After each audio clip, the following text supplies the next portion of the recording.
দেন নিকট আত্মীয়দেরকে দানের আদেশ দেন। আদেশ কয়টা? আওয়াজ করে সবাই বলুন তো কয়টা?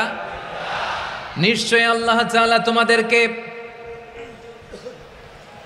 ন্যায় বিচারের আদেশ দেন, সদাচরণের আদেশ দেন। তিনি তোমাদের নিকট আত্মীয়দেরকে দানের আদেশ দেন, আর তিনি তোমাদেরকে অশ্লীলতা থেকে নিষেধ করেন, মন্দ কাজ থেকে নিষেধ করেন, অবাধ্যতা সীমা লঙ্ঘন থেকে নিষেধ করেন। তিনি তোমাদেরকে উপদেশ দেন যাতে তোমরা শিক্ষা গ্রহণ করো। সুবহানাল্লাহ। উপদেশ দিচ্ছে স্বয়ংকে। তিনটা জিনিসের আদেশ। ইয়ামুরু বিল আদল, সুবিচার ন্যায় বিচারের আদেশ তিনি দেন।